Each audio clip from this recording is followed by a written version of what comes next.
They were immediately outnumbered and surrounded.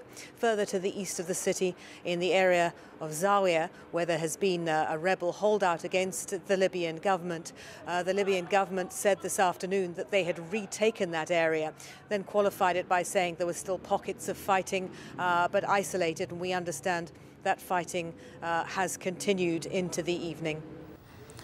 And in the eastern city of Benghazi, too, there was violence on Friday. A dozen people were killed by an explosion at an arms dump. It's not clear what caused the blast. But that didn't deter anti-government demonstrators on Friday. Benghazi is where the uprising began. Tony Burley reports on the religious leaders' call for people to keep up the fight. Neither the weather nor Gaddafi's threats could stop them massing in the centre of Benghazi for Friday prayers. Tens of thousands gathered in defiance of their hated leader and in support of those still under government control in Tripoli. In the city where the uprising began, the cleric called for Gaddafi to step down, the people to stand up, and those with guns to come forward and fight for the liberation of the capital. These people remain resolute and determined, but that alone is not enough. They need something more. If anything, Gaddafi seems stronger and bolder than he was at the beginning. So the question is, what next? And what if the Libyan leader refuses to go? Will this civil uprising turn into a civil war? Many say that won't happen, but international rhetoric has increased. Direct pressure has slowed. Some feel the momentum of the uprising has slowed with it. Gaddafi is in hiding. He is not representing anybody any longer. He is a coward and he won't challenge the people, and it is only a matter of time. People here know Gaddafi has weathered international storms and sanctions before, most notably after the downing of Pan Am 103 more than 20 years ago, and there are still real concerns in free Libya. We need to think of the life of the Libyans first as a priority, so we are asking for the help of the international community under the UN flag. From the streets, though, there are no doubts. Those in Benghazi seem totally committed to the fight, wherever it may lead. Let him drop bombs on us. We're not afraid of anything. We're not even afraid of his mercenaries.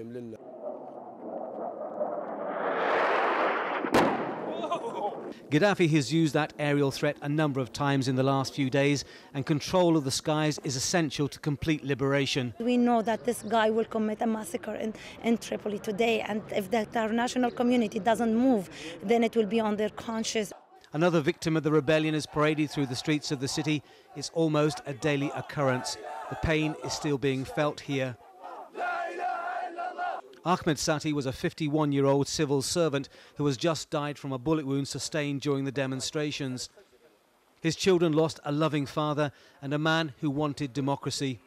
Even though Gaddafi is still in power, they don't feel his death was in vain. My father did not die for nothing. He and the rest died for our beloved country. With the death toll now said to have surpassed 1,000, the heart of the revolution is suffering, and throughout Libya today there is still uncertainty, there is still anger, and there is still death.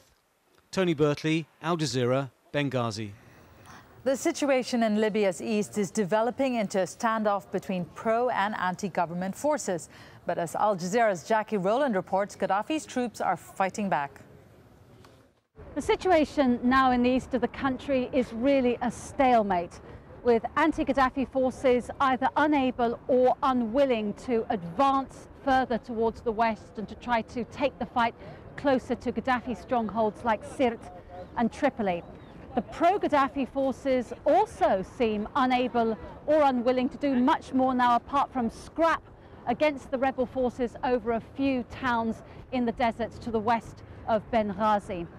Now, when you look at the rebel forces, they're a rather undisciplined, unorderly bunch. Some of them will freely admit to having no military experience as recently as a week ago. And the weaponry they're using is a combination of old Soviet anti-aircraft guns and also some newer weaponry. But they are very undisciplined. They just seem to be letting off ammunition at the moment, wasting ammunition with no particular purpose. Now, this uprising that began a couple of weeks ago with such power and energy does appear to be losing momentum. And if anything right now, it looks as though the pro-Gaddafi forces have the upper hand. Over in Egypt, several protesters have been injured after clashing with police in the city of Alexandria. Hundreds of people stormed the state security headquarters on Friday night, demanding that the government abolish the force. Witnesses say officers opened fire at the demonstrators from inside the building. And in Cairo's Tahrir Square, thousands of protesters have welcomed newly appointed Prime Minister Essam Sharaf. He joined the crowd, which started demonstrating after Friday prayers. Sharaf promised he'd stay committed to their goals.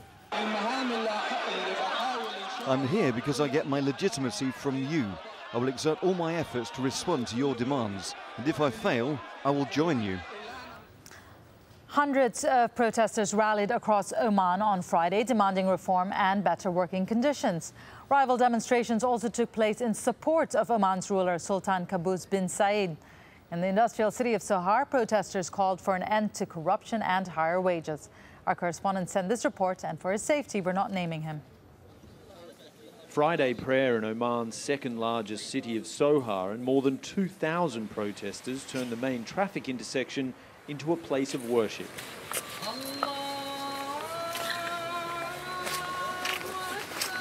The anti-government sentiment here in Oman differs from the rest of the region's turmoil in two key ways. There's been much less violence and much more love for their leader. We are making this to support the Sultan, not to face the Sultan. This is another thing. We are just facing the corruption here. Sultan Qaboos Al Sayed brought peace to Oman soon after taking power in a palace coup 41 years ago.